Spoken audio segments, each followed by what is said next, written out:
Teu irmão? Essa aqui também. Comecei cedo hoje. Tá estampado. Faz parte da vida.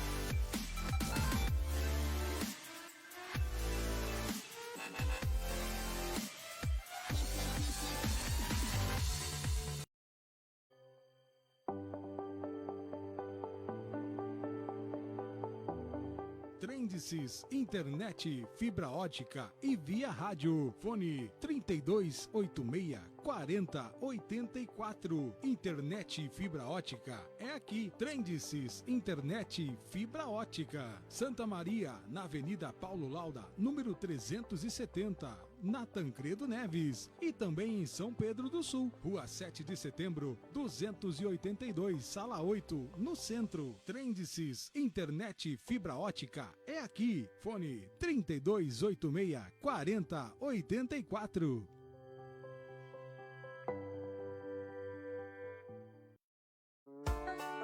Cefas, indústria de portas e portões automáticos de enrolar, a primeira indústria deste segmento em Santa Maria, no centro do Rio Grande do Sul. Atende empresas, fábricas, residências urbanas e rurais em todo o estado. Fabrica, pinta, transporta e instala com mão de obra própria. Fornecemos para outras empresas fazerem a instalação e também kits para serralheiros. Você pode ser nosso parceiro. Entre em contato conosco, 55991700170.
E aí, tudo belezinha, seu Diego? Olá, seu Adalberto. Tudo certo? Reparou que eu tô de regalo novo, hein? Mas eu vi, né? Bonitaço, né? Bonitaço, bonitaço. Cara, cada vez mais os nossos apoiadores estão nos presenteando, nos dando um mimo que Que legal, né? vale a pena, né, cara? Daqui a uns dias nós estamos tudo andando, saindo na rua, tudo vestido a caráter. Cada dia um apoiador diferente. Não aguentei a camisetinha, mas tá aquela ali só pro verão 2025. Entendido. No projeto focado, projeto verão. Entendi. Também passei por essa situação. Faz parte. Semana tranquila, Adalberto? Sempre tranquilo. Sem alterações. Sem alterações, tranquilo. Uma semana abençoada. Abençoada. Para falar em abençoado, hoje nós precisamos, né, começar um programa abençoado, né? Mas antes disso, nós precisamos dar uma passada nos nossos apoiadores culturais, né, que fazem o nosso programa acontecer. Né? Um agradecimento especial ao Daniel Dutra, da CFC Padre Hells, que criou uma campanha especial somente para os ouvintes aqui do Pode Vir. Você que quer fazer a primeira habilitação ou adição de categoria, tem todas as taxas, incluindo as do Detran, podendo ser parceladas em 12 vezes sem juro. É a única, cara, é a regalia somente pro servidor, pro ouvinte aqui do Web telespectador. Isso, do Pode Vir. Então, chega lá na Padre House e diz: "Cara, eu ouvi lá no Pode Vir que tem uma campanha louca acontecendo aí". É isso aí, somente na CFC Padre House. Que o governo não parcela, né? Não. Aí o Daniel assumiu a responsabilidade. Lá, disse: "Não, eu pago à vista e parcelo lá". Credo. Tem bala na agulha. O cara é bom, o cara é bom. Baita abraço aí pro CFC Padre Hells. Também Cefas, indústria de portas e portões de enrolar. Aquelas portas bonitas de shopping, de farmácia, você pode ter na sua casa também, né? Também. Não é só no shopping. Não. Segurança e tecnologia. E tu sabe que é garantia vitalícia. É uma coisa assim inacreditável, né, cara? É o cara que confia no próprio taco, né? Não, sabe que faz o produto de qualidade, que não vai dar problema, então não mete enferruja segurança. de jeito nenhum. Já foi testado até na beira da praia lá. Isso aí. O pessoal do Rio Grande lá tem porta até hoje, né? Que a qualidade vai com a Cefas. É só chamar o pessoal em 991 70 0170 ou procurar nas redes sociais, Instagram e também Facebook da Cefas. Show de bola. E falando em qualidade, cara, nós não podemos deixar de comentar sobre a King Salt. É um tempero artesanal que, quando a gente fala em tempero artesanal, a gente pensa carne, né? Não. Serve para qualquer tipo de alimento, cara. A gente usa no ovo frito, na salada de maionese, na salada de alface, no pão. Cara, é King Salt. São 8 variedades de tempero. E eu tô por te dizer, eu tenho informações privilegiadas que vem mais coisa aí integrando seus produtos. Sabe que o King Salt tem antes e depois da King Salt. Isso. Tu experimentou uma vez, já era. A tua vida muda. É isso aí. É top. Obrigado aí ao Julian e ao Maidana. Também falando em comida, né? Gulosão Lanches, com certeza a maior escolha do seu dia. Né? Meio-dia ali tem prato executivo, tem a la minuta. Prato executivo vem com sobremesa e suco. 20 pila, cara. Onde é que vai encontrar isso aí? Só no Gulosão, né? E também de noite tem aquele X maravilhoso, aquelas coisas. Gigantesco, que tu não aguenta comer, tu tem que levar a família. 10 pessoas, leva pra casa ainda, sobra. E se pedir pelo site... Tele gratuita. Esse cara Mas essa promoção não é só pro ouvinte do Pode Vir. É pra todo mundo. Mas o pessoal fica sabendo através do Pode Vir. Entendi. Isso aí. www.gulosão.com. Um abraço pro Rodrigo, né?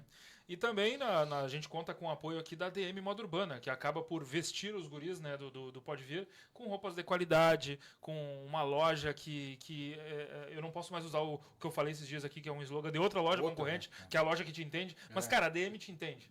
Tu chega lá, tu vai vestir a roupa que realmente é o que tu tava procurando. É top. Roupa, tênis, meia, relógio, óculos, tem de tudo, cara. Sabe, eu comprei um tênis bonito lá, eu tenho pena de usar, cara. Deixa guardado. Bota em cima do roupeiro. Tira umas fotinhas e posta lá e marca DM. Quando bota ali só pra não sujar, né? Usa em casa. Legal, um abraço pro Darlon e pra Bárbara aí, da DM Moda Urbana. Também baita abraço pro André Trevisan TV Santa Maria, canal 19 da NET, que transmite o Pode Vir na quarta-feira, 22h30, e também aos sábados, às 20 horas. E a audiência cada vez mais aumentando, né, cara? Isso aí, show de bola. Obrigado, André, pela confiança aí no nosso trabalho. E também agradecimento a um apoiador que está ingressando no nosso time de apoiadores aqui, que é o Reinaldo da Fialho Engenharia. Né? Logo menos aí nós teremos também uma produção artística num vídeo institucional, um troço bonito, mostrando o trabalho que ele desempenha na empresa lá, mas também quer falar sobre engenharia e sobre construção, chama a Fialho Engenharia. Que top, né? Top. Também baita abraço para o Marcelo da Trendices Internet Fibra Ótica. O telefone é o 32 86 40 84. pode-se dizer que é a melhor internet do sul do Brasil. Como é que nós não vamos dizer isso, né? É o que mantém o Pode Vir ativo. Nunca, sem nenhum problema. Cara, 10 anos de programa, nunca deu Eu problema. sempre digo, não é porque ele é apoiador, mas a internet é muito boa, cara, Não, olha a qualidade. não tem competição. Pode chamar de olho fechado os homens. Isso aí. Mas é isso aí, rapaz. Agora nós temos nessa infelicidade, de guerra, de briga, né? Hoje a gente vai aprender mais os motivos, por que os estão brigando, como é que é. Um rapaz que tava lá, rapaz, no olho do furacão. Cara, tu sabe que nós já tivemos algumas conversas anteriores ao dia de hoje e o que mais me impressionou, o que mais me pegou, não é a gente ver no Jornal do Almoço, no Fantástico, no Jornal da Noite, porque lá são matérias que realmente mostram o que está acontecendo, mas a gente vê com uma certa distância, né? Agora, quando eu vi, eu falo de mim, quando eu vi o pastor postando no Instagram um vídeo, fazendo uma live lá, com a sirene tocando e eu vendo o desespero das pessoas que estavam em torno, porque é como eu digo, o pastor tem certeza, né, com quem está com ele lá. Tem certeza de quem está com ele lá. Ele tem certeza da segurança que ele tem lá. Mas as pessoas que estavam em torno ali talvez não tinham. E o desespero, cara, aquilo me pegou. Então, hoje nós precisamos falar sobre isso, né? Sobre as experiências e sobre o desespero e o que de fato, né, a mídia talvez não mostre, a vivência, né, de quem esteve lá, perto. Quem teve essa oportunidade, digamos, infeliz oportunidade, né? Porque realmente foi muito difícil. Eu vou falar do desespero e depois ele vai explicar, porque é uma tecnologia que tem lá. A sirene toca onde está vindo o míssil, não é uma forma geral. Assim, sim, né? não é que nem o temporal, né? Que não, toca... vai chover. Exatamente. Mas, então... Muito bem-vindo, apóstolo Levi, né? Agora em segurança, em casa, né? Estamos em casa. Graças a Deus. Graças a Deus. Obrigado pela sua presença. Mais uma vez, uma honra enorme. Eu que agradeço, Diego. Nós nos tornamos grandes amigos, né? E começou a nossa amizade aqui, né? Nessa mesa, né? E obrigado, Adalberto, pelo convite novamente aí. As ordens, a casa é sua, né? Obrigado. É isso. E a gente precisa, como a gente não vai falar, né, sobre... Nós temos um tema específico para debater, nós não vamos começar do início, mas a gente quer saber do início da sua viagem. O que fez... Qual motivo fez o senhor estar em Israel no momento do início de tudo? Bom, especificamente para esta viagem, eu tinha uma reunião marcada em Jerusalém. Estaria junto com mais 14 brasileiros representando o Brasil num evento que ia acontecer lá em Jerusalém. E como eu tenho, paralelo a isso, eu tenho um projeto já de vários anos onde eu levo peregrinos não apenas para conhecer Israel, mas eu faço uma espécie de um curso bíblico, né, na Terra Santa, o que é muito diferente de estudar a Bíblia em loco, né? É um estudo 5D, posso dizer assim, né? Porque tu lê e tu olha, tu enxerga o que aconteceu. Exato. Tu tem a textura, a cor, o cheiro, a profundidade, tem tudo, né? E a gente tem esse trabalho já há muitos anos. Como eu tinha essa reunião para participar em Jerusalém, e eu tinha algumas pessoas que haviam me contactado, que queriam fazer essa viagem comigo, eu quis unir, né, o útil ao agradável e levar as pessoas e já ficaria para a reunião. Né? Acontece que, como foi muito de última hora, somente um casal, né, pôde rapidamente se organizar para ir, né? E fomos em 3 pessoas, né? Graças a Deus. Graças a Deus. Se fosse um grupo maior, seria bem mais complexo administrar. Né? Então, estávamos lá por este motivo. Nós chegamos lá na quarta-feira, dia 4 de outubro. Chegamos em Tel Aviv, né, onde fica o aeroporto. E no meio da tarde, naquele dia da quarta-feira, ficamos ali por Tel Aviv mesmo, para descansar e tal, e começar o nosso roteiro na quinta pela manhã. E assim fizemos. Fizemos já cidade de Jope, depois fizemos Cesareia Marítima, fomos em direção ao norte, a cidade de Haifa. Na quinta-feira, então, dormimos em Haifa.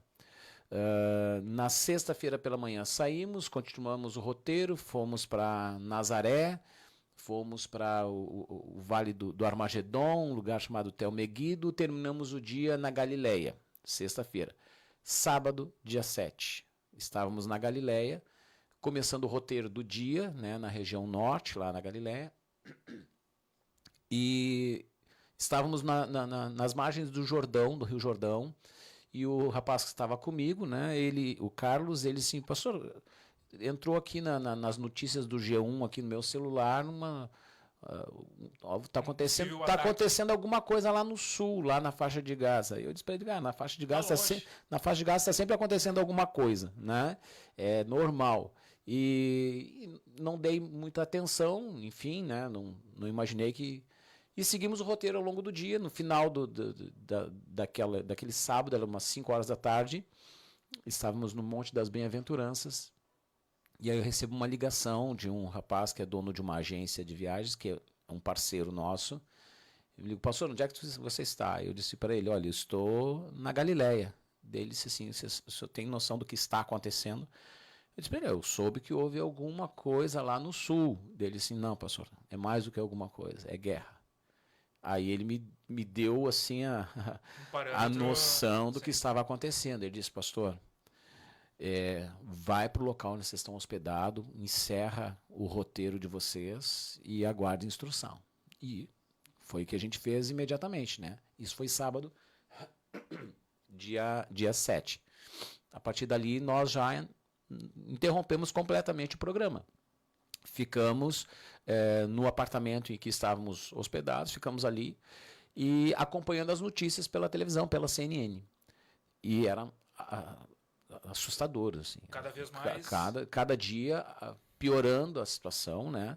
Mas ali na Galileia, até então, estava calmo.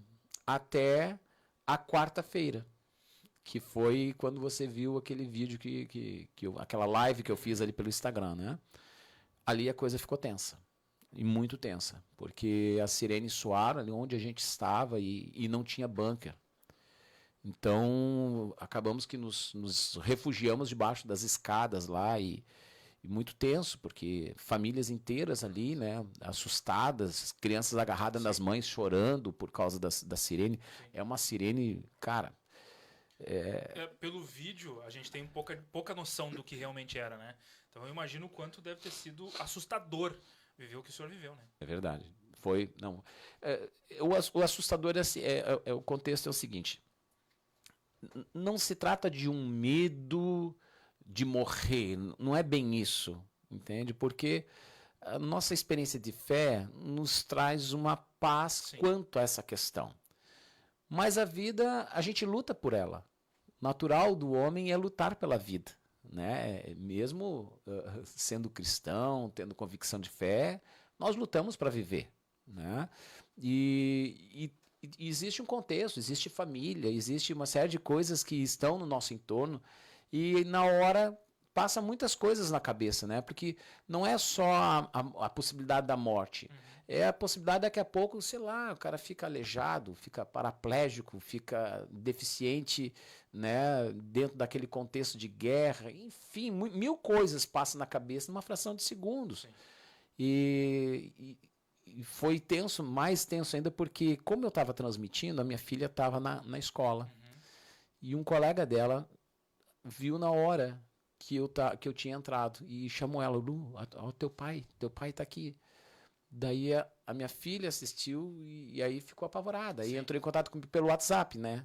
A coisa acontecendo lá, a sirene soando e ela me chamando ali, né? E ficou aquela sensação de, sei lá, se eu vou ver minha família mais uma vez, né?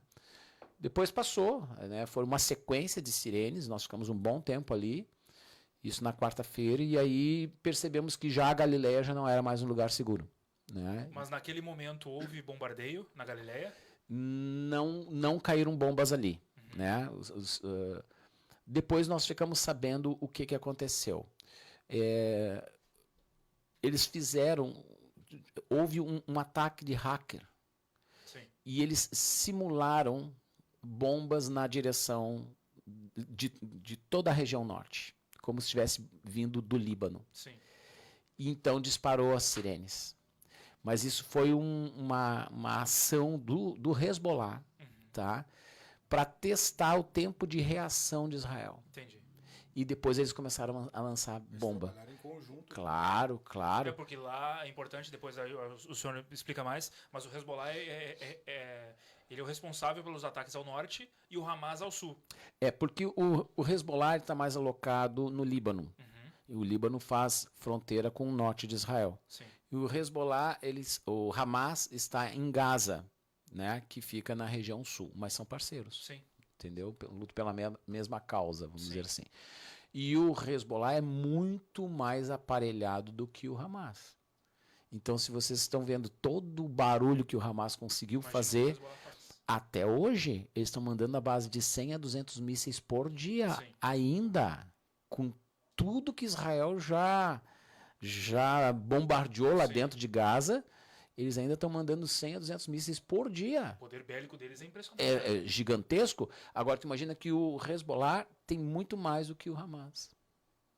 Dá conta disso, né? Difícil. E então, assim, só que, claro, o que a gente viveu na hora era a sirene tocando. Sim. Então, tu não sabe onde é que vai cair a bomba, o que vai acontecer. Vai saber e que é um hacker, tu quer te proteger, né? Claro.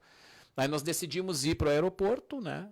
Porque no aeroporto teria mais estrutura de segurança do que onde nós estávamos. E esperar a embaixada entrar em contato conosco. Nós estávamos inscritos para sermos repatriados, Sim. mas tinha que esperar a chamada da embaixada. Os aviões comerciais foram suspensos Todos.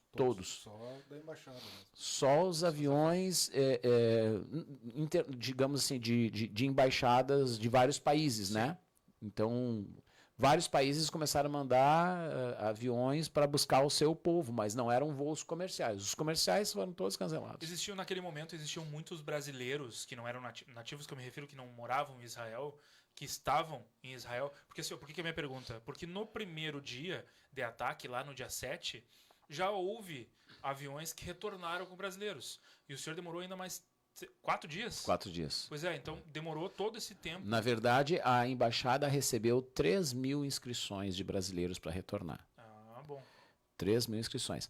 Desses 3.000, havia critérios de prioridade. A prioridade eram os turistas brasileiros que estavam em Israel. Uhum. Depois, tinha também aí o caso de brasileiros que moravam em Israel, que quiseram voltar, mas eles não foram prioridade. Sim. Né? Foi assim. Como nós éramos turistas, acabamos vindo até relativamente mesmo cedo. assim, demorou 4 4 dias. dias. Imagina... Porque também, não sei quantos aviões tinham à disposição, mas era... Foram três aeronaves, se não me falha a memória. 3 aeronaves. Mas essas 3 aeronaves Mas vinha estavam uma lá? por dia. Era uma por dia só.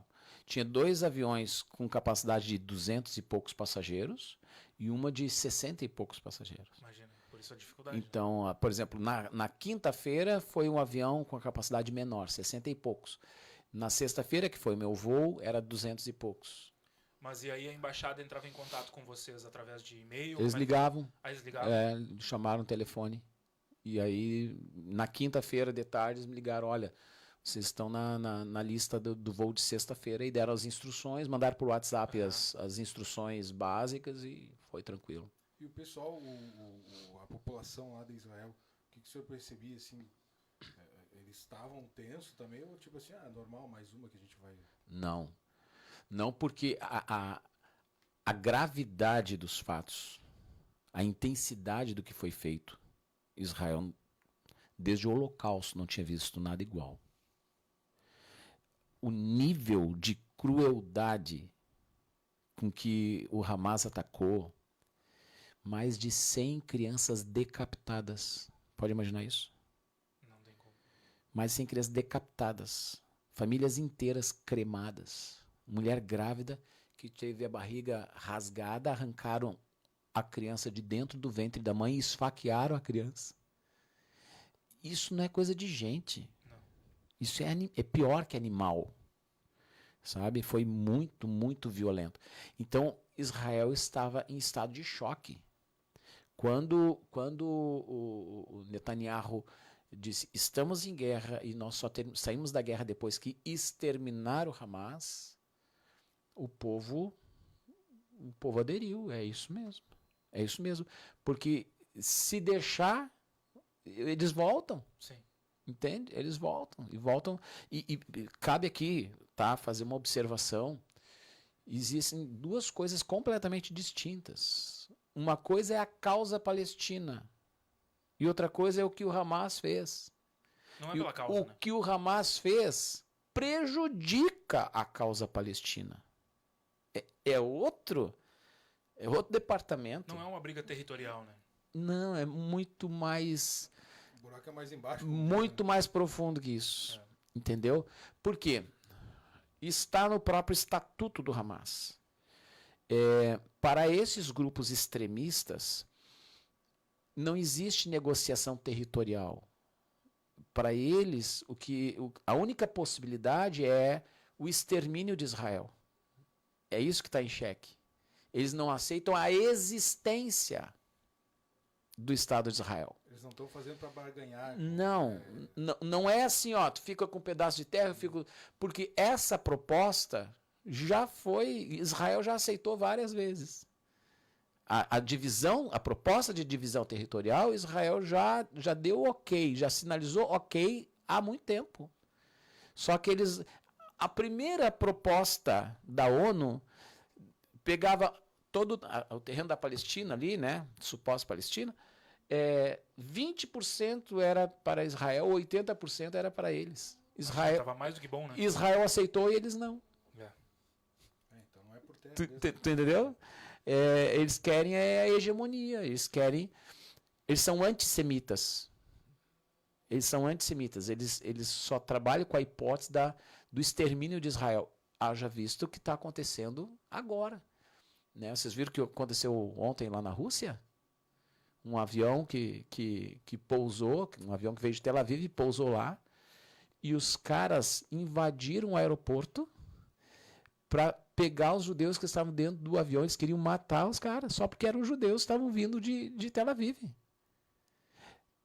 Na Alemanha, estão marcando as casas dos judeus, que nem nos tempos... É um novo holocausto. É um novo holocausto. O mesmo comportamento.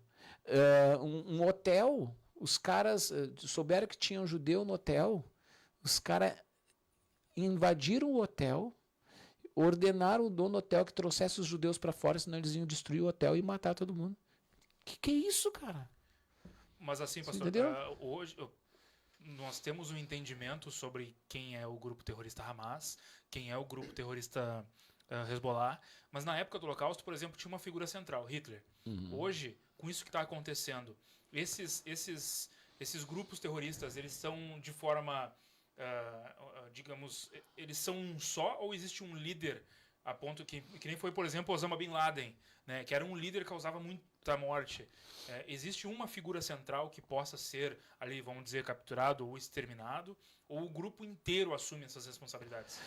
Cada grupo desses tem a sua liderança, certo? Cada grupo desses tem a sua liderança, onde eles sentam na mesma mesa, entende? Para fazer acordos. E diríamos assim, o Irã hoje é o maestro disso tudo, né? O Irã é o maestro disso tudo. Então... Que não se fala, né? Não se fala sobre o Irã. Na verdade, o pessoal que é especialista da área denuncia isso, né? Denuncia isso. Mas acontece que o Irã, ele usa esses grupos, que são braços armados, ele abastece esses grupos, ele fornece todo o material bélico, patrocina esses grupos. E ele, de certa forma... Tá fora, né? Tu entende? Entendi. Então... Entendi. Isso é muito difícil, porque não tem como, de fato, responsabilizar quem é o real responsável, né? Porque não tem, tudo bem, todo mundo sabe, mas é aquele negócio, né? Não, todo mundo sabe, mas e prova, né? Sim. Então a ONU não pode fazer nada, a OTAN não pode fazer nada, ninguém pode fazer nada, né? Então... E não é por acaso que logo que iniciou o conflito, os Estados Unidos colocou lá 2 porta-aviões gigantescos, com os maiores, com toda a esquadra, com tudo junto, e aquilo ali foi uma mensagem muito clara, dizendo, principalmente pro Irã, fica na tua. Se tu te meter... Tu entendeu? Fica na tua. Tu não avança sinal, porque a gente vai entrar com peso. O que dá um suspiro, dá um respiro para Israel, porque senão a coisa seria muito pior. Eu acabei ficando impressionado com a China se posicionando, né? Porque a China a gente sabe também que é um governo ditatorial, digamos assim, né? E mesmo assim eles se posicionaram, o que significa que eles também têm medo de uma, vamos lá, uma terceira guerra mundial. Mas a coisa está por um fio. Nós Tá já por um estávamos fio. com medo da Ucrânia e da Rússia, né? Não, mas a atenção mais sobre perigoso, Israel é muito mais sensível do que a situação da Ucrânia. Com certeza. Houve algum posicionamento do Xi, não, é Xi Jinping da China, do Kim Jong-un lá da Coreia do Norte? Que ele também é um lunático, né? Eles são apoiadores. Eles jogam no mesmo time. Tanto que vários mísseis que Israel conseguiu capturar do Hamas eram mísseis fabricados na Coreia do Norte. Pois é, aí que tá. Porque eles também têm bombas nucleares. Claro. Né? Então, tu imagina essa história e o problema, e aí eu enxergo um problema geopolítico, que nós já havíamos conversado, eu já ouvi o senhor falando a respeito, é que o Brasil está meio que se abstendo ou pendendo para o lado errado, né? O Brasil já está posicionado do lado errado, né? Nosso governo, infelizmente, ele abraça essa turma toda. Porque é até engraçado de perceber isso aí. A esquerda assumiu uma posição no mundo, né? Não só o Brasil, no mundo. A esquerda ficou do lado, vou colocar entre aspas aqui, dos palestinos, mas não. Eles estão do lado de todo o movimento dos terroristas. Sim.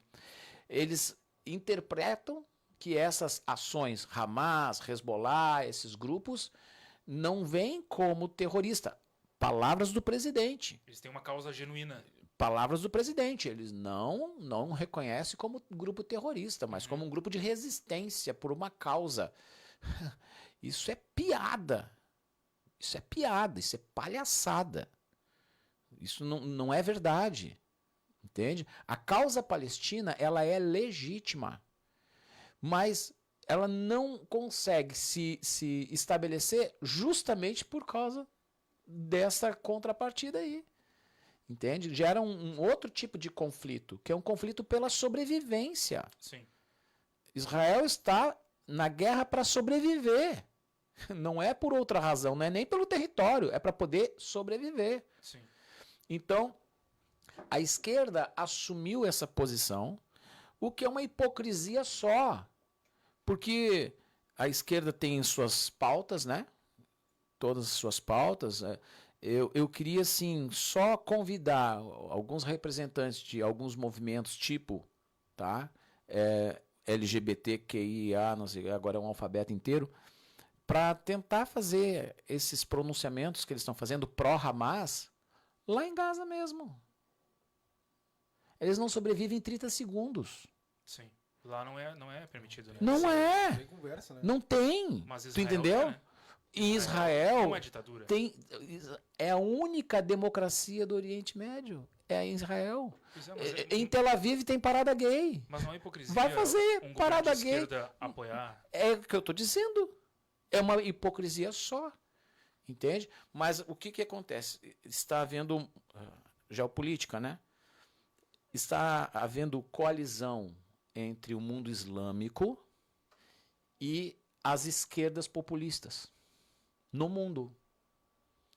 Só que isso é um tiro no pé, porque a forma como o islamismo está avançando no globo, a forma como eles adentraram, por exemplo, na Europa e estão se estabelecendo, o mundo do Ocidente está em xeque. Todo o Ocidente está em xeque. Essa democracia, como nós aprendemos a conhecer, essa liberdade, está tudo em xeque. Isso está por um fio de ser eliminado. E é rápido, não pensa que é coisa para gerações. Não, é rápido. Entende? Os movimentos que os caras fazem de poder e dominação, cara, é muito veloz. É muito veloz. Então, o cenário é bem preocupante. ali essa faixa de Gaza, ela é como se fosse um estado dentro do Estado de Israel. Existe fronteira, assim. O que acontece? Gaza fica na região. Vamos pensar, o território de Israel, tá? Um país. Dentro desse recorte do país, na região sul, tem um pedaço que tem de comprimento cerca de 42 quilômetros e de largura, na parte mais larga tem 12 quilômetros, na parte mais estreita tem 5 quilômetros. Então ele faz uma barriguinha assim, tá? E do lado oeste é o mar Mediterrâneo e o resto, a leste é Israel, o norte é Israel e ao sul é fronteira com o Egito, certo? Então é uma tripinha de terra que tem 2 milhões e meio de habitantes, certo? Então, Gaza não é um país. Se for considerar, ele é um território ocupado, tá? É um território ocupado. Se for olhar dentro do contexto maior, dentro do território de Israel, mas ele tem uma certa autonomia. Ele é todo cercado e foi cercado por medidas de segurança, por causa da quantidade de atentados que vinham, né, dos moradores dali. Israel fez o quê? Vamos botar uma cerca aqui, só entra e sai gente com autorização, com controle. Entendeu? Por quê? Porque antes era atentado todo o tempo. Então, não sabe pastor, conviver. Essas pessoas que integram o grupo do Hamas e do Hezbollah, eles são majoritariamente palestinos? Porque penso que como território israelita, digamos assim, né, deve ter pessoas que não defendem essa causa, que moram em Gaza, né? E aí como é que ficam essas pessoas lá? Elas são prejudicadas por esta, entre aspas, porque a causa palestina é nobre, é legítima, só que esses terroristas não. Então como é que fica essa situação? Então, vamos lá. Nós estamos falando aí de entre 45 e 60 mil guerrilheiros do Hamas dentro de Gaza. Só dentro de Gaza. É um exército, entendeu? Entre 45 e 60 mil. Aí tem o resto chamado de população civil. O fato é que essa população civil, eles são doutrinados desde que nascem a odiar os judeus. Então, por mais que a população seja civil, a natureza deles, e eu estou falando da maioria esmagadora do povo, é de um ódio mortal, né? Você vê vídeos de crianças ali, que nasceram ali, cresceram ali, que o sonho da vida deles é matar judeus. O projeto de vida deles é matar os judeus. Então, é um problema crônico. Aí vão dizer assim, mas eles têm motivos. Eu até entendo que não deve ser nada fácil viver ali naquele contexto, né? Mas isso é uma consequência de uma série de condições que vieram antes, que acabou se desenvolvendo esse ambiente hostil para se viver, né? A solução para isso não é fácil. A solução para isso não é, como diz o nosso presidente, sentar e tomar uma cervejinha e resolve os conflitos, entendeu? Ou ligar lá para um amigo do líder do Hamas lá, né? Ou para com isso aí, meu, entendeu? Porque tem gente com asma aí dentro. Meu Deus do céu. Dá até sede, né? Eu imagino, eu entendo essa questão, porque, de fato, vamos lá. Aqui no Rio Grande do Sul, claro que nem se compara, aqui é uma piada, mas aqui no Rio Grande do Sul, por exemplo, você pergunta sobre argentino, a gente sempre tem aquela piadinha, né? Não, os argentinos, por quê? Porque desde pequeno existe essa piada. Então lá é numa força maior, porque é um ódio mortal que eles têm. Claro. E são, tudo bem que tem essa barreira, mas se eles caminharem ali 1 quilômetro, eles estão dentro de Israel com contato direto aos judeus. Sim. Certo?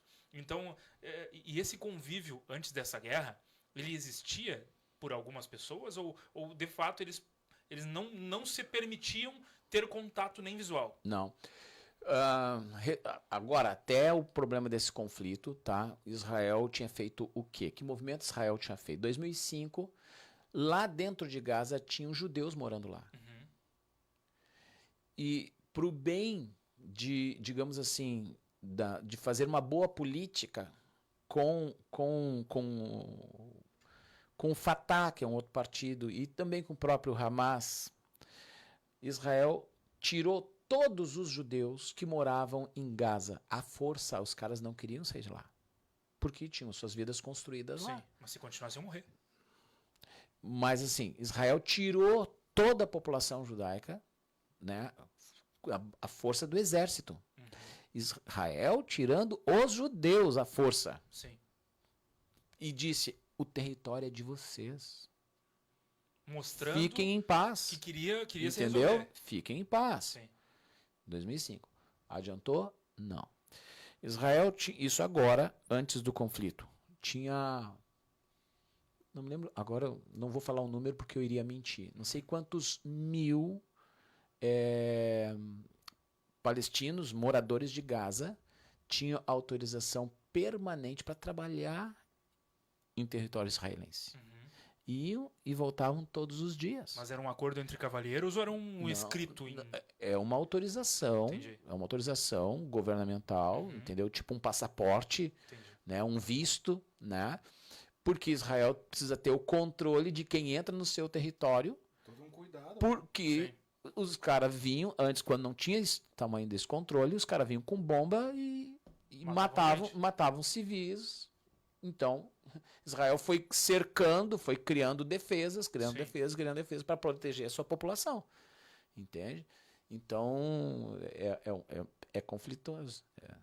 Eu ouvi o senhor citando uma analogia que eu achei maravilhosa sobre o que dizer para as pessoas, que aí na sua maior parte de esquerda, que acabam criticando ou abominando os ataques de Israel. Porque, vamos lá, proporcionalmente falando, Israel acabou que matou mais gente do que o Hamas até o momento. Muito mais. Né? Exato. E aí as pessoas... Eu já vi muita gente criticando essa ação, dizendo, tá, mas... É desproporcional. Isso, é desproporcional. E eu ouvi uma analogia que o senhor falou muito sobre pense no seu filho e coisa. Se o senhor puder fazer essa analogia de novo, Tá. né, para deixar registrado, porque do jeito que o senhor explicou, eu que já entendia, ficou muito mais claro. Veja só, vamos criar aqui uma suposta situação, tá, Adalberto? Adalberto tem 10 filhos, certo? 10 filhos. E do outro lado da rua tem uma turma de bandido. São mais ou menos uns 50. E esses caras vêm jurando a tua família de morte. Já faz tempo. Um dia eles entram no teu pátio e matam 2 filhos teus. E ainda dizem assim, e nós vamos matar os outros. Aí tu tens condições de proteger teus outros 8 filhos que ficaram vivos. Tu tens condições de ir lá e eliminar o problema. Tu tem arma para isso, tu tem força para isso, tu tem condições disso. Aí tu vai lá e mata 2 deles, ou tu mata os 50 que estão jurando a tua família de morte? Formada. Era todos, né? Tu entendeu? Porque se tu deixa. A proporcionalidade seria: matou 2 meus, mato 2 teu. Essa é a proporcionalidade. Só que deixa os outros 48. Mais brabo ainda, né? Tu entendeu? Aí eles vão vir e vão matar todos os meus filhos. O que Israel fez agora é isso. Entraram em Israel, mataram 1.500 pessoas, inocentes. Crianças, De forma cruel. mulheres, eles matavam as mulheres e depois tinham relações sexuais com elas mortas. Necrofilia. Necrofilia. Cara, isso é de uma insanidade, sabe? Uma brutalidade. Velhinhas decapitaram, sabe? É um troço absurdo. Cremaram famílias inteiras. Israel sabe que se deixar o Hamas de pé, vai acontecer o quê? Eles vão voltar e vão fazer pior. E vão fazer mais. Sim. É por isso que, desde o início, Israel se posicionou e disse assim, ó, nós não paramos enquanto não acabar com os 50 que estão do outro lado da rua. Entende? Só que o problema é que o modus operandi do Hamas é sem ética. Não existe ética para guerrilheiro. Não existe ética para terrorista. Não tem acordo. Não existe isso. Aquele negócio de não atacar o hospital, não atacar... Não. O que acontece? A forma deles operarem é usando a própria população deles como escudo. Sim. Então, quando fazem aquela choradeira toda de que mataram tantos civis, e eram mulheres, e eram crianças, por que isso? Porque o Hamas coloca as bases deles, o armamento pesado deles, aonde? Nestes lugares. Em hospitais, em escolas, em prédios populosos. Entende? Eles colocam lá justamente. Né? E aí, sabe o que Israel faz? Israel manda aviso. Ó, vou atacar aquele Vou atacar tal prédio. Evacuem o prédio. Porque o interesse é destruir a estrutura. Sim, o poder bélico, né? Sabe o que o Hamas fazia? Proibia as pessoas de sair. Para tentar evitar o ataque. Não, para que morressem. E aí... Marketing, cara. Marketing, para eles morrer, não é nada, velho. Não é nada. Então, esse era o movimento dos caras, entende? E defender essa turma é ser conivente com um crime. É ser bandido.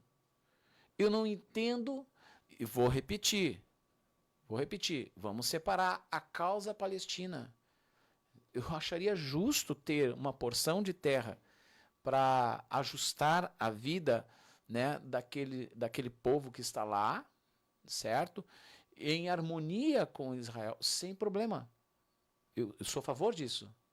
E Israel também. Agora, um bando de desinformado que ficam fazendo manifestos e protestos mundo afora, inclusive no Brasil, entende? Pró aqueles camarada bandido, não, é sem vergonha. É triste de ver isso. Mas será que isso é falta de informação, pastor? Porque assim, como eu disse no início lá, eu vejo bastante coisa nas mídias convencionais que relatam de fato a guerra que está acontecendo. Mas eu também não vejo as mídias convencionais defendendo, por exemplo, Israel, né? E a gente sabe que, na maior parte das vezes, essas próprias mídias elas têm uma responsabilidade com os governos de esquerda, né? Então, talvez uma espécie de proteção.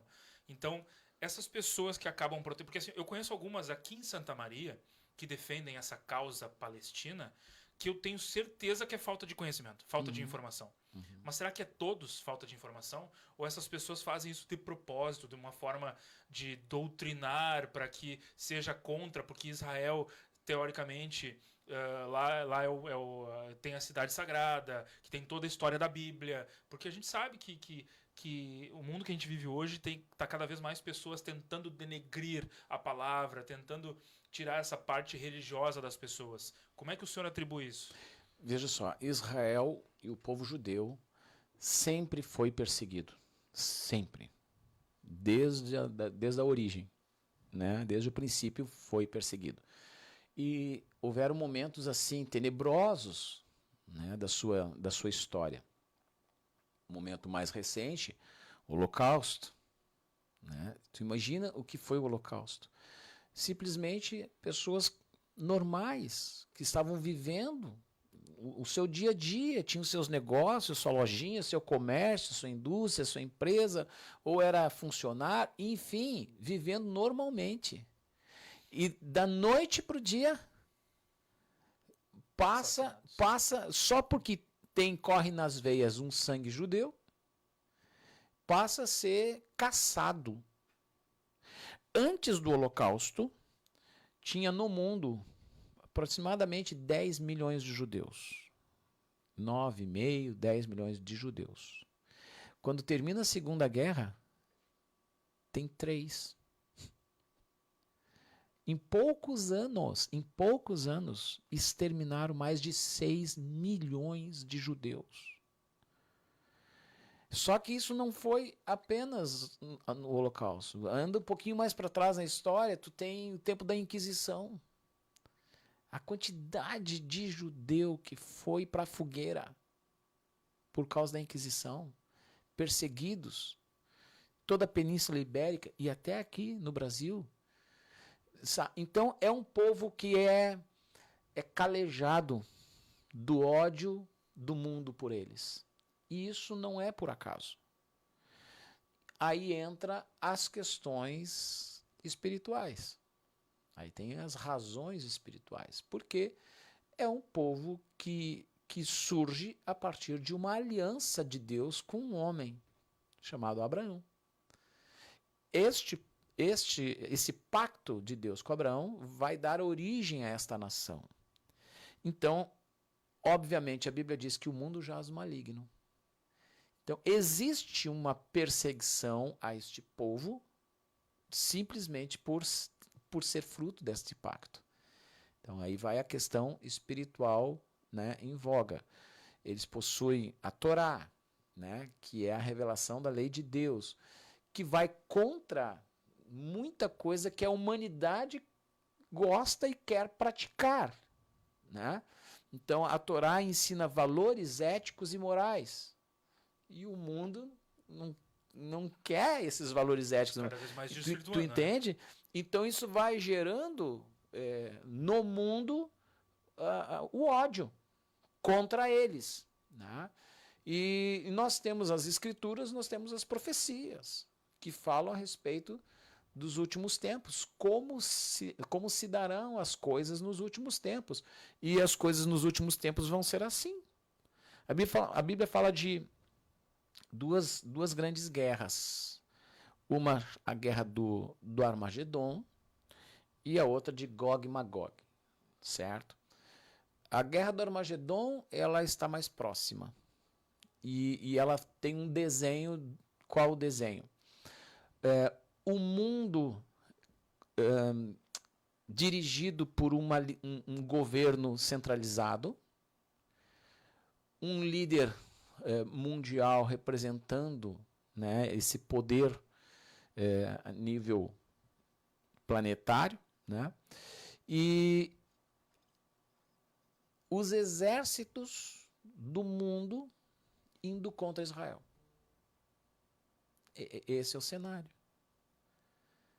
A volta, né, segundo a profecia, a volta de Jesus, que vai acontecer, quer queiram, quer não queiram, quer creiam ou quer não creiam, quer achem palhaçada o que eu estou dizendo aqui, vamos ver quem vai rir no final, não?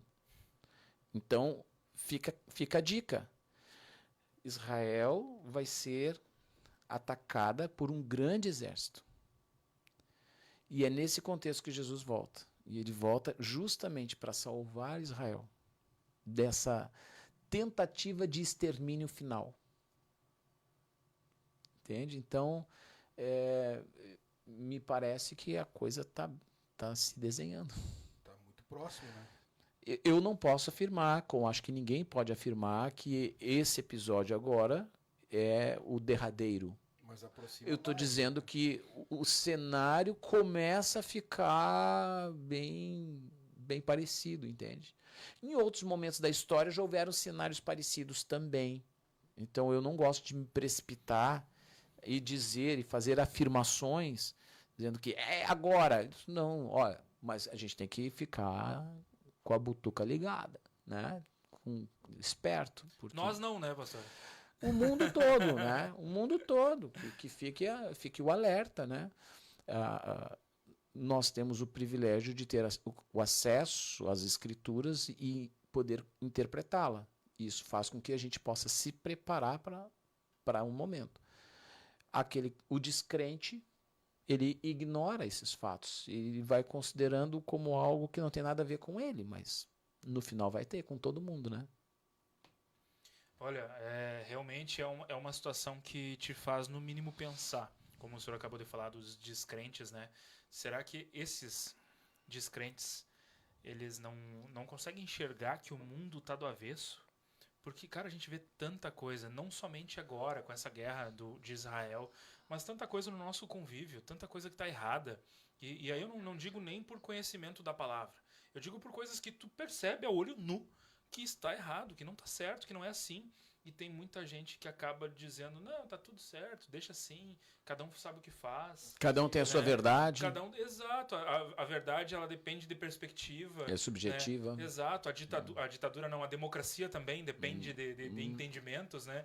Cara, eu não consigo entender isso, né? E será que essas pessoas, elas, de fato, lá no seu âmago, lá no seu interior, será que não temem esse momento? Mas o que acontece é o seguinte, nós estamos num processo de mudança de cosmovisão. Eu tenho 52 anos, tu tens 33, né? Então são 19 anos aí de diferença. Não é muito, mas já dá para perceber algumas diferenças na infância, do mundo na sua infância. Então, a cosmovisão com que eu fui gerado era uma cosmovisão a partir da perspectiva judaico-cristã. A sociedade, ela agia, atuava, os conceitos, os valores naturais da sociedade. Por mais que o indivíduo ele poderia se declarar ateu, mas o seu conjunto moral e ético, que é modelado pelo seu ambiente cultural, ele era absolutamente influenciado pela cosmovisão judaico-cristã, certo? Então, ele ia reagir na sociedade com esses valores. Só que, processualmente, e muito mais nas últimas décadas, essa perspectiva judaico-cristã de mundo, ela tem sido substituída, ela tem sido anulada. E só quem vai sustentando ela são os redutos religiosos, né? Sobretudo cristão, evidentemente. Por quê? Porque o marxismo cultural, o marxismo de uma forma geral, mas entrando no aspecto marxismo cultural, ele tem poder de formatar uma cosmovisão para gerar uma nova cosmovisão. E é o que está acontecendo. Entende? Uma nova cosmovisão está sendo produzida na sociedade. E uma nova cosmovisão traz com ela novos conceitos, novos valores, nova ética, novos hábitos. Ou seja, o que antes para nós era um absurdo, agora passa a ser natural. E o que antes para nós era natural e o certo, passa a ser agora um absurdo. Compreendeu?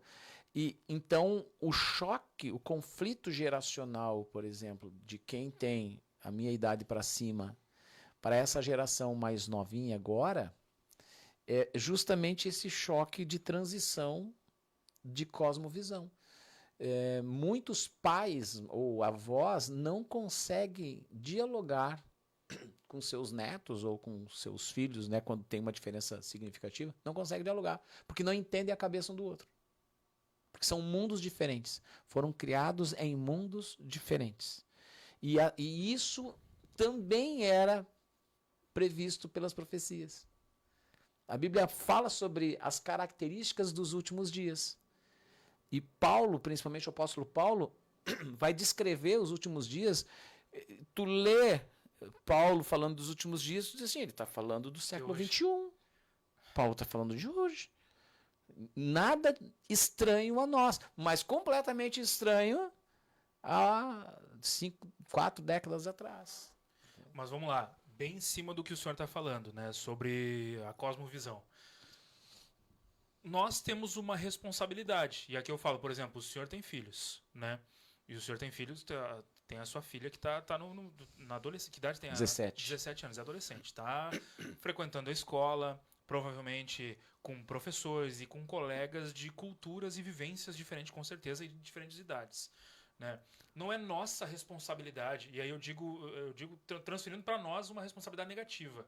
Negativa no sentido de que, será que nós não estamos permitindo que o mundo se altere? Porque é o seguinte, eu sei que o senhor faz a sua parte, né? Eu estou começando a fazer a minha parte. O Adalberto eu sei que faz a parte dele.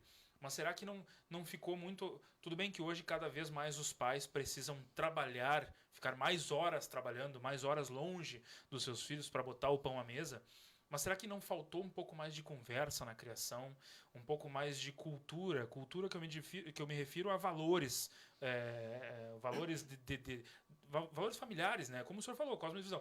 52 anos atrás, quando o senhor nasceu, a sua família ali passou valores que o senhor mantém até hoje, que são os preceitos da palavra. O senhor sabe o que é certo, o que é errado, que hoje talvez não possa ser mais, né, para essa geração que está criando, mas não é um erro nosso, será? Eu assumo uma responsabilidade. Eu não tenho filhos, mas eu tento diariamente falar com essas pessoas para que entendam. Eu sempre digo, eu falo com a Larissa às vezes que eu nasci numa época errada. A minha cabeça é 1960, cara, porque eu realmente não entendo. Então tu é mais velho que eu. Exato. Eu não entendo o que está acontecendo. E eu acho que nós que temos o poder. acontece? O senhor dentro dos cultos que fala para milhares de pessoas, nós aqui com esse microfone que falamos para milhares de pessoas, acho que nós temos uma responsabilidade de pelo menos conversar e explicar, tentar fazer com que as pessoas entendam que tá tudo errado. Pois então, o que se passa, né? Jesus disse que nós tínhamos uma função na terra, ser luz e sal. Me atendo a esse aspecto do sal. Naquela época não existia geladeira, né? Então, uma das grandes utilidades do sal era junto à água, era preservar, ampliar, digamos assim, pega a carne, né? Tu salga a carne, tu retarda o processo de apodrecimento da carne. Tá aí o charque. O charque, entendeu? Isso era muito usado, até bem pouco tempo atrás, né? Só que é o seguinte, tu retarda o processo, mas tu não anula. Tem uma hora que a carne vai estragar igual, mesmo tapada de sal, entende? Então, nossa atuação na terra atrasa o processo de apodrecimento desse mundo, mas não anula. Entende? Então, e nos últimos dias se veria exatamente isso, né? Um mundo que descambou na podridão. E aqueles que conseguiram perseverar até o fim, estes é que a Bíblia diz que serão salvos. Mas é uma guerra, né? Então, por mais que se faça esforços, essa é a tendência com o passar dos tempos, né? É complicado. É uma analogia perfeita, né? Assim como a dos filhos lá, essa é perfeita para entendimento. Porque acaba que o apóstolo Levi vai ser o velho chato. Não se atualizou, né? Não entende como é hoje. Sai daí, tiozão, tu tá errado. É isso aí. Né? É isso aí. É o que vai acontecendo. E existe uma coisa também chamada dialética. O que a dialética propõe? Eu tenho uma tese e tu tem a antitese, ok? E a gente choca uma com a outra. E a gente acaba produzindo uma síntese, que é um meio termo entre as ideias. E isso é um movimento que a sociedade faz há muito tempo. Então, eu tenho um conceito rígido e tu tem um conceito extremamente liberal. E a gente choca um conceito com o outro. Acaba que, no meio do caminho, alguém diz assim, mas eu acho que um pouco de lá e um pouco de cá. Então, sai daqui e a gente não foi para cá, mas a gente andou alguns metros. Só que no momento que tu chegou aqui é uma nova tese. Vai chegar alguém agora com uma nova antítese ou antitese. Novo choque. Tu vai cada vez mais... Vai andando, se deslocando. Entende? Entendi. Então, esse é o movimento da dialética. Ele vai produzir essas transformações ao longo dos anos. Não é uma coisa rápida, Sim. né? Mas tem sido mais veloz agora em função da velocidade da comunicação. Sim, a internet hoje veio. Exato. As novas tecnologias de comunicação produziram mudanças na sociedade numa velocidade tão astronômica, tão absurda, que o mundo não viu durante milênios. O que se viu nos últimos 30 anos, 50 anos, o mundo levou milênios para... Sim, avançou um degrauzinho que agora Exato. descambou, né? Exato. Nos últimos 15 anos, vamos pensar, quando que se imaginava que nós hoje estaríamos aqui sentados num estúdio comunicando para milhares de pessoas e com um computador na mão. Eu fui ter acesso à internet, eu tinha 13 anos de idade, né? Vamos pensar 20 anos atrás. A internet de escada, que eu podia usar nos sábados, depois das 2 da tarde. Ou de noite, depois da meia-noite, para gastar menos. Então, e são coisas que hoje, por exemplo, eu tenho um irmão com 12 anos que ele não consegue imaginar um mundo sem internet. Claro. Ele não consegue imaginar, mas saía pra rua pra brincar, pra andar de bicicleta, jogar bola. Cara, as crianças não saem mais de casa. Não sabe que é isso, né? Então, assim, é muito difícil. Vamos pensar, quem nasceu nos anos 2000 já não sabe mais o que é Então, isso. veja só, desde dos primórdios do homem até um século atrás, a mudança de forma de vida foi pequena. Mas no último século, a mudança Foi astronômica. é gigantesca. E o que tem agora pela frente é mais assustador ainda. Porque o que está se falando do 5G, o que o 5G vai proporcionar, vai ser uma revolução maior do que todas as que vieram antes. Mas eu ouvi agora recentemente, os caras estão falando já no 6G. E o que o 6G vai fazer, cara, esquece, é outro planeta. É outro ser, não é mais humano, é outro ser. Você já viu o filme Elysium? Não vi. É um filme de ficção científica, totalmente. Só que hoje é um filme de, vamos botar, acho que deve ter mais de 10 anos. E eu enxergo hoje, os dias de hoje, a possibilidade de acontecer de fato o que tem no filme. O que é o filme?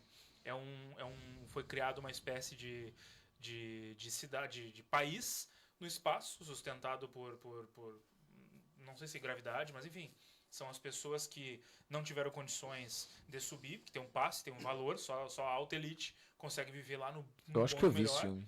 E as pessoas que não têm Moura, condições... com o Wagner Moura. E o Matt Damon, né? O Mark Wahlberg. Os dois são igual, mas enfim. As pessoas que não têm condições ficaram aqui no submundo, no lixo. E aí não existe mais dinheiro, são tudo com chips e tu paga por tempo de vida. Tu tá trabalhando para adquirir mais tempo de vida. Né? Então, eu vejo cada vez mais a tecnologia avançando, a saúde, na saúde, que talvez, conhecendo a palavra, a gente vê que antigamente tinha pessoas que viviam 900 anos, né? Sim. Então, eu acho que... Só que na época não existia tecnologia. Né? Existia, na verdade eu ainda não entendo o motivo, não sei se isso está claro na Bíblia, o motivo pela qual essas pessoas viviam 900 anos, mas eu enxergo a tecnologia hoje trazendo cada vez mais formas artificiais de sobrevivência. Né? Aquela parte de criogenia, eu acho que está cada vez mais perto de acontecer, de tu poder ficar num freezer e daqui 90 anos tu ser acordado lá e teus órgãos estarem intactos e funcionando. Né? Então, isso me assusta de fato. E eu não sei se me assusta o mundo tecnológico na qual a gente está se encaminhando para viver, ou se a questão bíblica, da palavra, né? A questão de temor a Deus, né? O que nós já falamos em alguns momentos, porque, cara, como o mundo está tão invertido, e aí eu li pouco tempo atrás como é que é o nome do livro, aquele Deuteronômio, sobre como é que fala? Qual é a palavra? Não é extinção, onde se... também não foi aniquilação, mas enfim, onde se sobre Israel, acredito que vai lá e extermina, né? Extermina com todo mundo que está lá, porque de fato as pessoas que estavam lá já não viviam mais no contexto, né? Já estavam em pecado há muito tempo. Sim, interessante que tu colocaste isso aí. Quando as pessoas fazem uma leitura grosseira, especialmente no Velho Testamento, elas acham um Deus pesado, um Deus vingativo, um Deus violento, né? Sanguinário. Até eu já ouvi essa expressão, Deus era sanguinário. E no Novo Testamento Deus parece que ficou bonzinho. E é um equívoco absurdo isso, né? Na verdade, o que acontecia, né? Deus de fato deu uma direção para o povo de Israel quando saiu do Egito, saiu do cativeiro depois de 400 anos de cativeiro, para adentrar na terra de Canaã, né? Que é o território de Israel hoje, chamado Israel, era chamado de Canaã. Habitavam povos ali, né? Povos, sobretudo cananeus, né? Povos que tinham vindo de várias partes do Mediterrâneo, né? E também do Mar Egeu. Só que eram povos de uma violência. E quando eu vejo o que o Hamas fez, me lembra dos antigos cananeus. Os registros que tem históricos dos comportamentos daquele povo Eram animais. eram pior que animais. Eram pior que animais. Eles tinham um deus chamado Moloque, só como exemplo. Moloque era a imagem de um deus que ele tinha assim com as mãos abertas, né, no sentido de receber uma oferta, uma oferenda. Era uma imagem de bronze oca. E eles enchiam aquela imagem com brasas. Então tu imagina o bronze com brasas, como é que vermelho.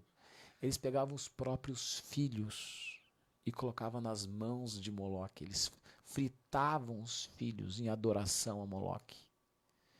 Se um pai ou uma mãe consegue fazer um negócio desses com um filho, ele é capaz de fazer o que é capaz de fazer. Então, assim, a descrição daquele povo de violência, de abuso, sabe, era uma coisa assim que tinha passado todos os limites. É quando a malignidade se tornou a cultura do povo. A cultura do povo era uma cultura perversa, bandida, de causar espanto e medo. Então, Deus usa a nação, o povo de Israel, para pôr um basta naquilo sobre a terra. É por isso que Deus diz para eles, olha, extermina com eles. E não deixa nem as crianças. Por quê? Porque já estava na cosmovisão daquela sociedade aquele formato de vida. Se conseguia mudar. Não. Era necessário um reset. Sim. Entende? Era Assim como Noé? Assim como aconteceu. Exatamente. Essa é a referência. Deus fez um reset lá com Noé. Por causa do quê? Do nível de perversidade que se estabeleceu sobre a terra. Então me parece que de tempos em tempos é necessário um reset, né? E tá chegando o 24, né? Talvez... É bem como o senhor falou, né? Não podemos afirmar nada, mas eu lhe digo, depois que eu comecei a ter entendimento dessas coisas, eu não sei, sinceramente, dizer se eu temo isso. Porque, de fato, hoje, como eu disse, eu não tenho filhos e eu não tenho coragem. Eu sei que seria importante, mas eu não tenho coragem de planejar colocar um filho no mundo. Porque eu não sei o que vai ser esse mundo. Eu não sei se eu vou ter controle, né? Aí sobre cosmovisão, eu não sei se eu vou ter controle, porque se eu botar um filho no mundo e for uma menina e ela tiver 7 anos de idade, e ela estiver na escola e ela chegar em casa dizendo que, ai, papai, eu entrei no banheiro lá e tinha um homem lá, eu não sei do que eu sou capaz, porque eu vou pecar, entendeu? Então eu não sei se hoje eu teria capacidade de planejar colocar uma criança no mundo. Só que eu já tô com 33 anos, né? Daqui a pouco eu já não tenho nem capacidade de colocar uma criança no mundo. A gente precisa analisar essas questões assim com uma certa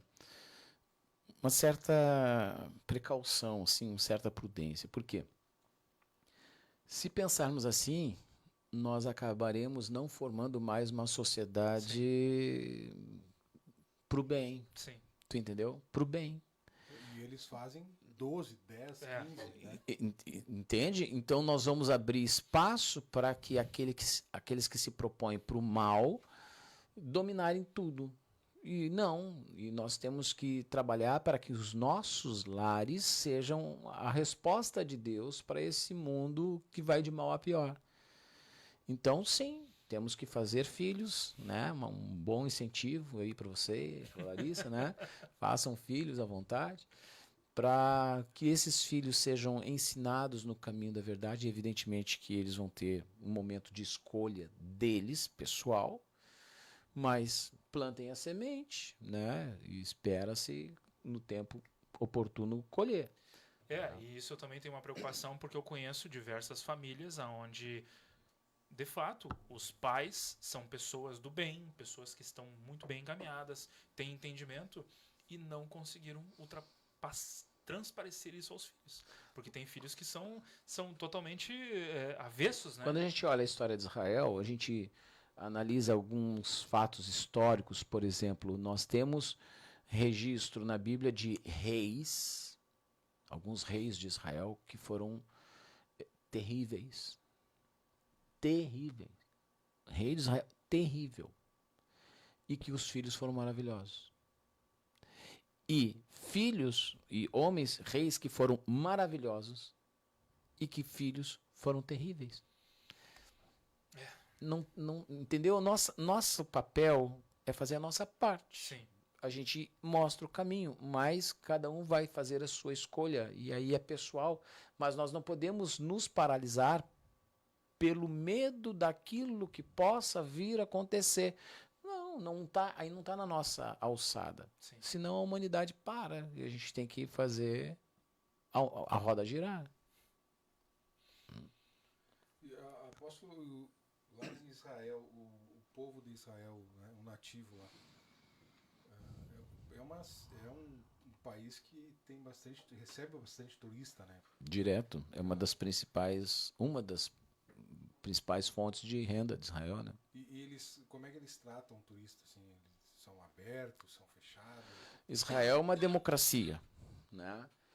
E como todas as democracias, ela tem todo tipo de gente, né?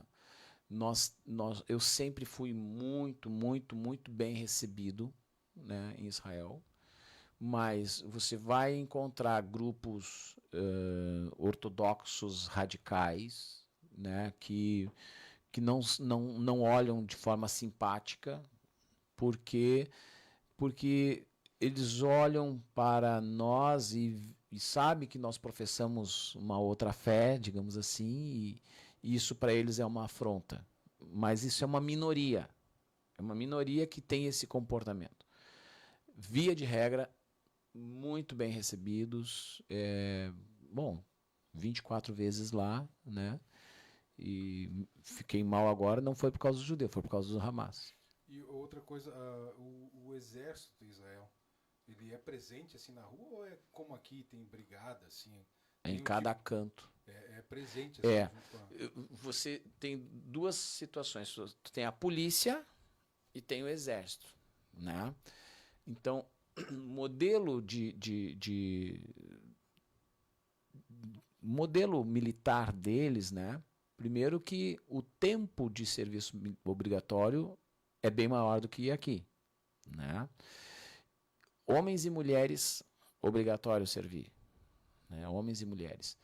E tu serve o teu tempo obrigatório e depois que termina o tempo obrigatório, tu tens que... Fica um monte de tempo ainda, todos os anos tu tem que dedicar, acho que 1 mês ou 20 e poucos dias e tal, ao exército durante X tempo, e assim vai indo, quer dizer, Eles são remunerados para isso? Eles recebem, entendeu? Então tu vive... Tá sempre vinculado. Tá né? vinculado, né? E todo mundo anda armado. E no momento desses, A grande maioria é armado. Eu já vi, por exemplo, na praia, lá em Tel Aviv, um casalzinho bem novinho, tu via assim, bem novinhos, deveria ter, sei lá, máximo uns 20 anos de idade, né? Os dois de bermudinha, de camiseta. A população, no caso. Os jovens, né? Eles caminhando na praia de bermudinha, camiseta, chinelinho de dedo, de mão dada e cada um com um fuzil nas costas. entendeu? Situação, né? Porque eles estavam em folga. Aqui no Rio de Mas Janeiro eles também têm acontece. Eles têm que carregar a arma deles, entendeu? Estão sempre prontos. Estão sempre prontos. E isso faz com que tu se sinta extremamente seguro no país. Eu prefiro um monte de polícia e exército armado na rua Do que hostis, né? não, do que ter um bando de traficante armado na rua. Lá tu anda, em qualquer lugar, qualquer hora do dia e da noite, ninguém vai tocar em ti. Que existe corrupção lá, pastor. Que seja notado, assim. Corrupção existe no mundo todo, Sim. né? No mundo todo. Existe lá também. Milícias, assim, Só tipo. que milícias é um outro departamento. Sim. Corrupção existe. Alguns políticos, por vezes, são acusados de corrupção e tal, mas não na proporção como é aqui, Sim. certo? E lá, via de regra, quando se prova que existe ou existiu uma corrupção, existe justiça. Morte? Não. Israel tem pena de morte, mas não é aplicada desta forma, né? Mas existe justiça, existe confisco de bens, o cara é preso e é preso mesmo, tu entendeu? Ele vai pagar pelo que fez. Mas o sistema, né? E no cotidiano as pessoas se sentem seguras em Israel, não no sentido de guerra, no sentido de criminalidade. Se eu te disser que tu pode... Lá tem caixa eletrônico na calçada e tu saca dinheiro vivo às 3 horas da manhã, sozinho na rua, o que tu acha desse espaço? Outra realidade, né? Eu não consigo imaginar, mas é outra realidade. Né? Mas tem lá um lugarzinho, ruazinha comum, um bairrozinho simples, um caixinha eletrônico numa parede lá, bota teu cartãozinho ali, tira o dinheiro e sai. E eu já fiz isso 3 horas da manhã. Que fecha, né, o banco. Porque senão, Caixa eletrônica. senão Não, aqui os caras explodem a agência toda fechada e blindada, os caras explodem. Tu imagina ter um caixa eletrônico num calçadão aqui em Santa Maria. Tá louco? Complicada a coisa antes. é outra realidade, né, cara? Só que, claro, o problema todo de Israel não é o problema de Israel. O problema é essa perseguição, né? Que não é uma perseguição política, né? É uma perseguição religiosa. O que se espera que vai acontecer, né? Falando agora em termos proféticos, né? Escatológico. O cenário deve acontecer no seguinte espaço. Não estou dizendo que isso vai acontecer agora, mas se acontecer uma agora, profecia. a gente já sabe do Qual é o que se próximo? trata, né? O passo a passo dos tempos do fim. A Bíblia fala de um conjunto chamado princípio das dores, ok? É a ideia de que uma mulher está grávida, quando ela começa a sentir as dores, é sinal que o quê? Tá pra nascer. Está nascendo, certo? O princípio das dores, ele fala de eventos de ordem social e da natureza. Da natureza, fala de terremotos, enchentes, fala de catástrofes naturais de várias Isso ordens. a gente tá vendo. Bom, entenderam? A gente tá vendo aqui, né? Aqui, não é nem lá. No Aqui. mundo, a gente está vendo no mundo. O que aconteceu no Marrocos né? por tanto tempo. Então, no mundo inteiro, tá? Então, é um conjunto de elementos da natureza se manifestando no mundo afora, tá? Incêndios em grandes proporções. Havaí, Canadá, Amazônia. Amazônia, o Brasil afora, né? Pantanal. Sim. Aí tu pega lá na Europa, Portugal, Espanha, França, todo verão arde em fogo aquilo lá. 45 Né? graus na sombra, né? Canadá, o incêndio do Canadá, a fumaça foi para Nova York. Imagina a distância. Tu entendeu? Então, assim, o mundo em chamas, tá? Então, é o cenário do princípio das dores. No mundo social, guerras e rumores de guerras. Nação contra nação. Não sei, parece que tá meio isso, né? Fome, Que nunca deixou de existir, né? mas assim, Parece que agora tá mais. acelerada, né, uma profusão maior. Pestes, pandemias, tá? Pandemias, né, de larga escala. Enfim, vários elementos desse tipo. Isso tudo vai promover uma situação de caos, né, a nível global, uma desordem a nível global, gerando uma ideia da necessidade de uma gestão mundial centralizada. Então, ou seja, administrar o mundo, administrar o planeta, para que a coisa seja melhor distribuída, melhor administrada. Digamos, um grande líder central. Uma liderança centralizadora. Você foi já a Rainha Elizabeth? A Bíblia fala sobre acordos entre nações, concedendo a um líder específico essa autoridade. Como se fosse uma ONU da vida se reunindo e dizendo: o apóstolo Levi tem capacidade para isso, ele é o delegado das funções. Exatamente. Né? As nações vão conceder legitimamente autoridade para esse nos representar. Isso não seria Entende? muito perigoso? E isso trataria de uma, digamos assim, de uma legislação mundial. Cada país tem as suas legislações básicas, locais, mas todas obrigatoriamente seguiriam a regras internacionais. Sim. Cara, isso tudo é assunto do dia a dia na ONU. Hoje, isso é assunto da ONU. Entende? Os caras falam disso abertamente. Então, isso traria o quê? Por conta desse ambiente de guerra, deverá surgir esse grande líder, ele vai ser um pacificador. Vai ser um cara que vai conseguir construir acordos de paz internacional.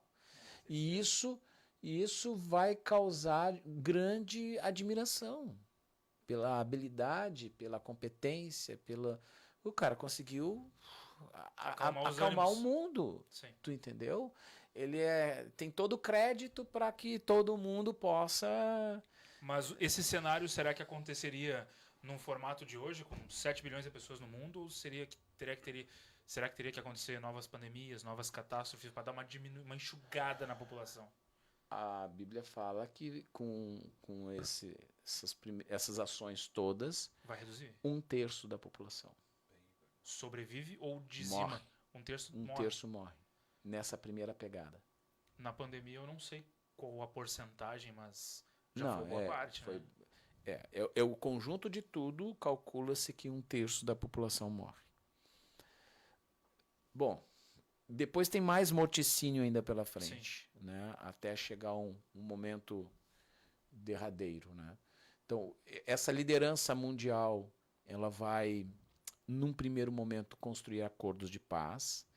Ele vai ter um domínio por 7 anos, uma gestão de 7 anos, onde os primeiros 3 anos e meio vão ser de aparente Conversa. paz. De acordos, de aparente paz e tal. E depois desses primeiros 3 anos e meio, aí ele quebra principalmente com Israel. Entende? Quebra os acordos com Israel. E aí desencadeia um processo de perseguição a Israel e a cristãos. Porque no fringir dos ovos, quem fica do lado de Israel são os cristãos. Então essa perseguição vai se desencadear por aí. Né? Aí tem várias razões e tal envolvidas, assim. Mas veja bem, e aí, cara, tudo bem. O senhor tem o conhecimento e o poder e a legitimidade sobre a palavra. Com todo esse conhecimento, com todas as evidências que já estão acontecendo, será que as pessoas não conseguem entender que precisam, por conta própria, parar e pensar? Porque, cara, se tudo isso for acontecer realmente, a gente sabe qual é o resultado. É por isso que nós trabalhamos com o elemento da fé. Entendeu? A gente aceita isso tudo que eu estou falando pela fé. Mas se tu não tem fé, isso aí é a história da carochinha. O problema que a gente vê, e é um ditado, né, que eu não sei exatamente o ditado, mas eu vou botar no contexto. A gente vê muita gente do mal se pronunciando, e o mundo não é feito por maioria do mal. Eu tenho convicção que a maior parte da população são pessoas do bem. O problema é que as pessoas do bem querem viver na sua, cuidando da sua família, e aí não se posicionam. É a mesma coisa política. O pessoal não gosta de se envolver. Aí os maus vão lá e tomam conta. Exatamente. Difícil. complicado. Como é que temos de tempo, Adalberto? Tem Quase. esgoelado. Esgoelado? Cara, quando a conversa é boa, né? Sempre é de praxe isso. A gente acaba tendo muito esclarecimento, né? E o tempo vai passando e a gente ficaria por horas aqui conversando, né? Sobre esse tipo de assunto, mas nós precisamos nos encaminharmos para o final do programa, né, Adalberto? É verdade. A gente quer te agradecer, porque foi esclarecedor, né? Um representante, podemos dizer, lá em loco, né? Sim. E assim, a gente também teve um convidado que teve lá no Marrocos, No hora dia do terremoto. né? Ah, que tenso também. Ele já veio aqui, contou a experiência, né? Claro que a gente não quer trazer convidados que, né? Tá louco. Só catástrofe, né? Daqui a pouco a gente tá virando o Jornal Nacional aqui. Foi passar Umas férias, né? Umas coisas, né? Mas aposto, muito obrigado por ter topado, né? Ter participado com a gente aí. A porta tá aberta. Eu que agradeço, cara. Se quiser transmitir algo, né? Que é bem importante, é só chegar, né? Já sabe o caminho, né? Posso fazer um jabá aqui? Claro. Não, que a gente é parceiro teu também, né, Adalberto? Aqui temos semanalmente também com o nosso podcast, né, Teologia e Sociedade. Aqui tá muito legal. A gente está tratando nessas questões todas aí, né, no nosso podcast aí também. E aí, só nos seguirem lá também no YouTube, né? E no Instagram também, né? Eu tenho o privilégio de ser o primeiro a assistir. Tu sempre era ao vivo, né? É ao vivo. E a gente tem lançado ele sempre segunda-feira à noite, né? Toda segunda-feira à noite tem um episódio novo aí. Por enquanto a gente está fazendo um por semana. Mas a ideia é essa, né? É trabalhar essa conexão entre o que a teologia fala e o que a gente está vendo na sociedade, o reflexo disso, essa ponte entre as duas frentes de pensamento, né? Legal. Tá sendo legal. Muito obrigado, então, pastor, por fazer parte daqui desse programa. Eu me sinto sempre cada vez mais honrado e agraciado. Toda a conversa que nós temos, né? É sempre muito esclarecedor com as suas analogias. O bom de conversar com o pastor é porque ele consegue contextualizar as palavras difíceis de entendimento para nós, meros mortais. Né? Então, as suas colocações são sempre perfeitas e são de fácil entendimento. Obrigado. Então, a gente agradece porque com essas informações, talvez muita gente que acaba falando besteira, pare de falar besteira. Né? E tenha, de fato, o entendimento do que se está acontecendo. E pare de criticar o lado que não deve ser criticado. Claro que todas as guerras têm morte, todas as guerras nem sempre têm um lado certo. Mas A guerra é o seguinte, cara. Não se faz omelete sem quebrar os ovos. Infelizmente, morre criança, morre civil, morre gente que não gostaríamos que morresse. Sim. Mas isso é a guerra. Infelizmente, é uma realidade em qualquer lugar do mundo. Sim. Né? Em qualquer lugar do mundo. Momento que tu envia um míssil para uma direção, alguém vai morrer. alguém vai morrer. Que bom que se guerra se fosse só na caneta, né? Na caneta, no papel, mas não existe, né? Difícil. E vamos cada dia mais lutando para tentar mudar esse mundo um pouquinho, nem que seja, né, pastor? A boa notícia é que o nome do nosso Salvador, ele é reconhecido como o Príncipe da Paz. E quando ele voltar, queria encerrar minha participação com essa fala, né? Que o assunto é pesado, mas a gente pode terminar. Quando ele voltar, a Bíblia diz que ele vai estabelecer o seu reino sobre a terra. E os homens não aprenderão mais a guerra. E transformarão as suas armas em arados. Imagina o que tem de tanque de guerra, o que tem de arma, o que tem de metal ali sendo fundido para se transformar em implemento agrícola. Vai ser um outro mundo, né? E é isso que vai acontecer quando Jesus voltar. Amém. Então, é isso aí, Adalberto. Isso aí, vamos dar uma passagem rápida aí. Amigos, apoiadores, Agradecimento mais uma vez por fazer esse programa acontecer. A CFC Padre Reus, a Cefas, a King Salt, Gulosão Lanches, DM Moda Urbana, TV Santa Maria, a Trendses e ao Fialho Engenharia. Muito obrigado pela confiança e pela parceria de todos vocês. E também... Pode seguir a gente, né, no Instagram, pode vir SM também. Pode vir no SM. O YouTube tá quase, rapaz. Acho que semana que vem a gente tá Vai ao vingar. vivo. Né? Acho que estaremos ao vivo. E também vocês que querem assistir o programa em outro veículo de comunicação, né, querem assistir na televisão, vai lá no canal 19 da NET, toda quarta-feira às 22h30 e todos os sábados às 20 horas. Correto, Adalberto? Correto, a gente vai ficar mais bonito com a TV grande. Não, na né? TV não é mais bonito, né? Vai ser, os guri bonitos. né? 65 polegadas em curva, aí os guris vão ficar até mais magro ou mais gordo. Enfim, Mas- pessoal, obrigado pela sua audiência, pela sua paciência até o momento e até o próximo programa, né? É isso aí, se o papo for bom, né? Pode vir. Pode vir, aquele abraço. Abraço.